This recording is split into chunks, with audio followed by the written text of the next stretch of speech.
오늘 하나님의 말씀은 고린도전서 5장 8절의 말씀입니다. 고린도전서 5장 8절의 말씀을 다 같이 봉독하겠습니다. 이러므로 우리가 명절을 지키되 묵은 누룩으로도 말고 악하고 악의에 찬 누룩으로도 말고 누룩이 없어 오직 순전함과 진실함의 떡으로 하자. 아멘. 오늘 하나님의 말씀은 순전함과 진실함의 떡이라는 말씀을 가지고 은혜를 잠시 나누려고 합니다. 오늘 말씀 첫 번째는 죄를 묵인하지 말라는 말씀을 가지고 말씀을 나누려고 합니다. 고린도서 5장 1절에 이렇게 기록하고 있죠. 같이 읽었으면 좋겠습니다. 너희 중에 심지어 음행이 있다 함을 들으니 그런 음행은 이방인 중에서도 없는 것이라. 누가 그 아버지의 아내를 취하였다 하는도다. 아멘. 고린도전서를 보면 1장부터 4장까지는 교회 분열에 대해서 말씀을 하고 있고, 그리고 5장부터 6장까지는 그 외에 교회에 있었던 문제들을 다루고 있습니다. 그 중에 5장부터 6장까지에 나오는 내용 중에 첫 번째 거는 뭐냐면 성도들 안에 있었던 음행의 문제이고, 그리고 또 하나는 이제 성도들 간의 송사에 대해서 말씀을 하고 있습니다. 고린도 교회가 굉장히 큰 부흥을 이루었습니다. 그 교회는 굉장히 좋은 교회였습니다. 물질적인 어려움도 없었고, 그리고 학식이 뛰어난 사람도 많았고, 그리고 대단히 위대한 기독교 역사에서 가장 위대하다고 할 수 있는 그런 지도자들도 있었습니다. 그러나 그 교회가 파당을 이루었고, 그리고 갈라지기 시작했고, 그리고 그 교회 안에는 어떤 일이 있었냐면 음행한 일들을 묵인하는 사건들도 있었습니다. 그리고 성도들 간에 서로 분쟁하고 서로 수하고 세상 법정으로 가져가고 막 이런 일들이 있었습니다. 어떻게 보면 겉으로 보면 아주 번지르하게 좋은데, 그런데 속에 들어가면 곪고 있었던 그런 상태였다고 할 수 있습니다. 고린도서 5장 1절에 말씀하고 있는 이 말씀은 이 성도들 간에 어떤 음행의 문제를 그냥 묵인하고 있었던 사건입니다. 성경에 기록된 대로 이 음행은 어떤 사건이냐면 고린도서 5장 1절 후반절에 보면 누가 그 아버지의 아내를 취하였다 하는도다 이렇게 말씀하고 있습니다. 즉 아버지의 아내라고 표현된 것은 뭐냐면 어머니는 아닙니다. 즉 다시 말해서 만약에 어머니였다 그러면 누가 그의 어머니를 취했다 이렇게 표현을 했을 것입니다. 그런데 누가 그의 아버지의 아내를 취했다라고 하는 것은 그 아버지에게 첩이 있었던 것 같습니다.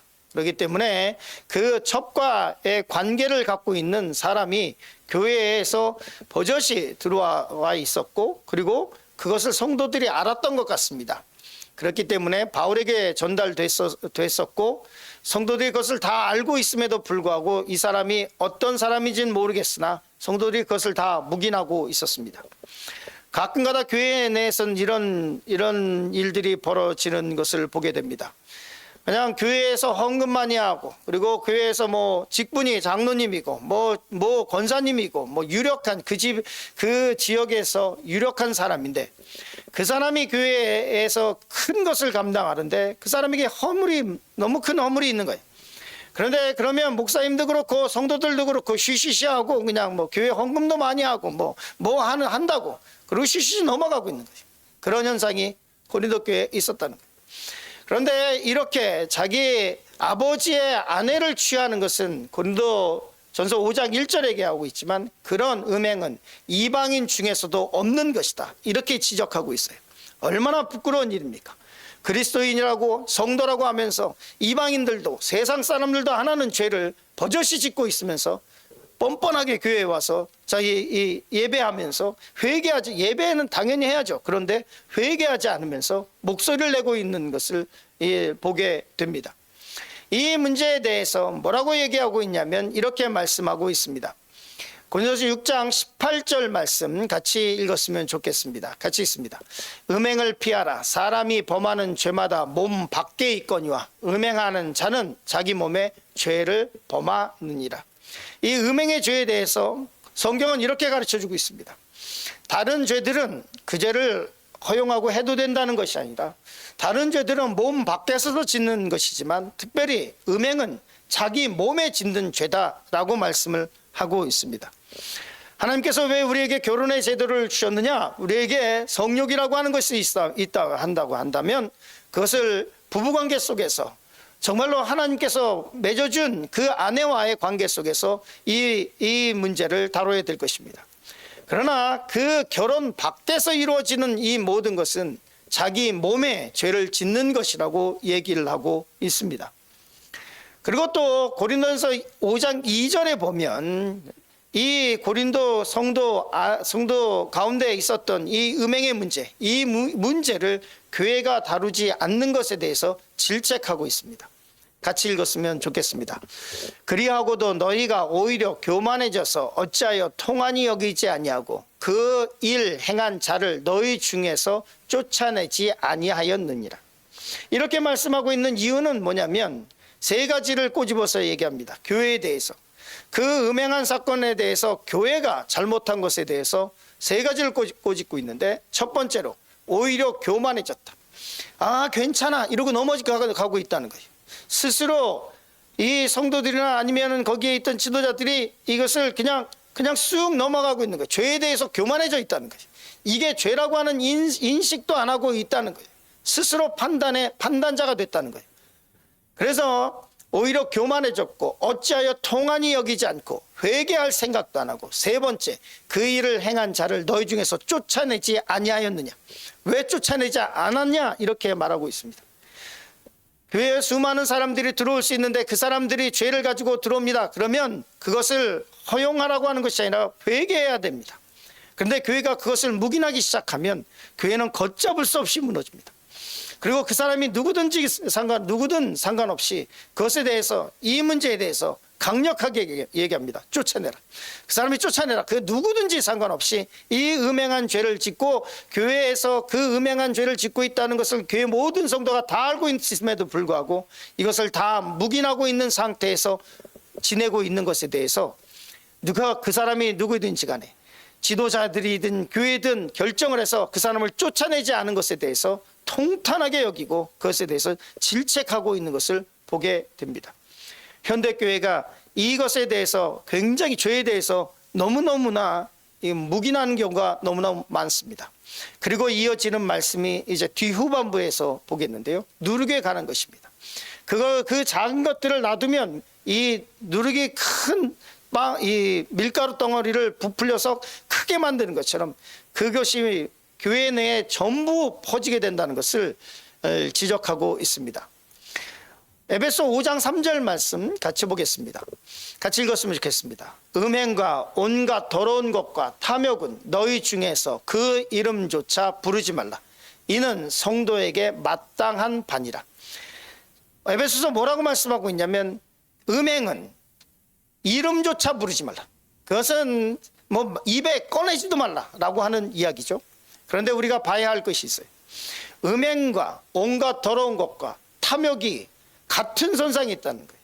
즉 다시 말해서 우리는 음행은 좀 더 깊은, 더 큰 죄라고 생각하고 있지만, 성경은 음행과 온갖 더러운 것과 탐욕, 내 가운데 있는 탐욕, 그것도 똑같은 거라고 얘기를 하고 있습니다. 그리스도인인데 욕심이 나서 다른 사람을 해를 끼쳐가면서 취하려고 하고 있고, 빚이 싸다 보면 이런 경우가 비일비재하죠.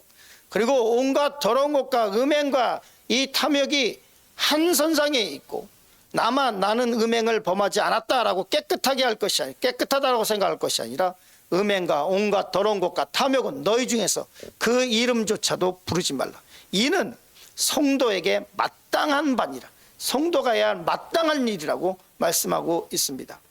두 번째, 적은 누룩을 조심하라 하는 말씀으로 은혜를 잠시 나누려고 합니다.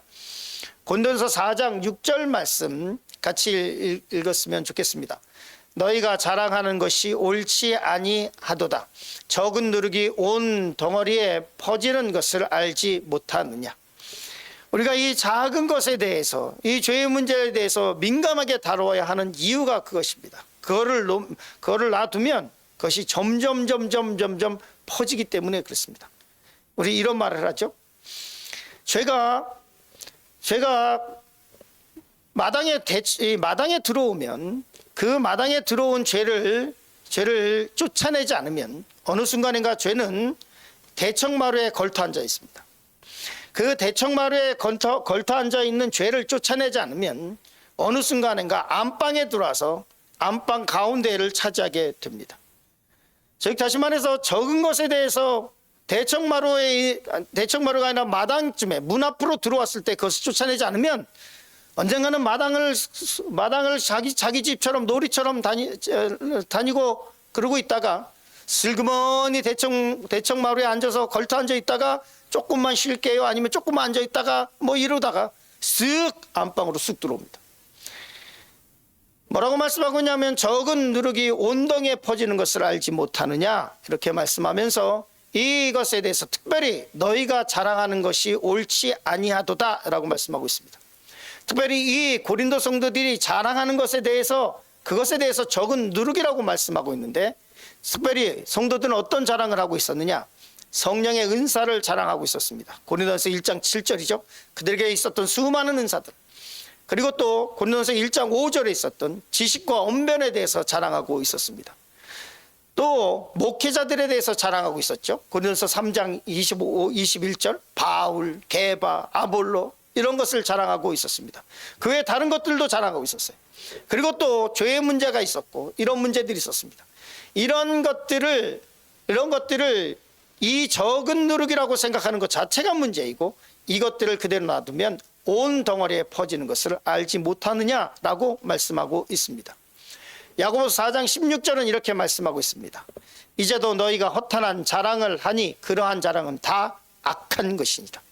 만약에 우리가 이런 자랑을 하고 있다면, 은사에 대해서 자랑하고 있고 지식과 언변에 대해서 자랑하고 있고, 우리 교회에는 어떤 목사님이 있어, 어떤 훌륭한 목사님이 있어, 대형교회 성도들이 하는 가장 많은 것 중에 하나죠. 우리 목사님 뭐 유명해, 뭐 유명한 부흥 강사야, 아니면 뭐해, 이런 것들, 그런 것들은 다 뭐라고 얘기하냐면 그러한 자랑은 다 악한 것이다 라고 말씀을 하고 있습니다. 데살로니가 전서 5장 21절 22절에 이렇게 말씀하고 있습니다. 같이 읽었으면 좋겠습니다. 범사에 헤아려 좋은 것을 취하고 악은 어떤 모양이라도 버리라. 악한 것은 입 밖에도 내지 말고 악은 어떤 모양이라도 버리고 범사에 헤아려서 좋은 것을 취하라. 좋은 것을. 특별히 이것이 고린도 교회 성도들에게 적용된다면 바울에게 있는 좋은 것을 취하고 아볼로에게 있는 것을 좋은 것을 취하고 게바에게 있는 좋은 것을 취해서 자기의 신앙생활에 도움이 되게 해야지, 파당을 나눠서 나는 바울에게 속했다, 나는 게바에게 속했다, 나는 아볼로에게 속했다, 이렇게 해서는 안 된다는 것입니다. 고린도전서 5장 8절 말씀 같이 읽겠습니다. 이러므로 우리가 명절을 지키되 묵은 누룩으로도 말고 악하고 악의에 찬 누룩으로도 말고 누룩이 없이 오직 순전함과 진실함의 떡으로 하자. 쓸데없는 누룩과 같은 것으로 하지 말고 오직 누룩이 없이 오직 순전함과 진실함의 떡. 순전함과 진실함의 떡이 누굽니까? 예수 그리스도. 그의 몸과 피를 상징하는 그의 온전하심과 진실함의 떡, 그것으로 하자라고 말씀하고 있습니다. 우리는 어떤 모습으로 신앙생활하고 있습니까? 오늘 말씀을 깊이 묵상하시면서 오늘의 말씀이 우리의 삶의 기준이 되기를 간절히 축원합니다.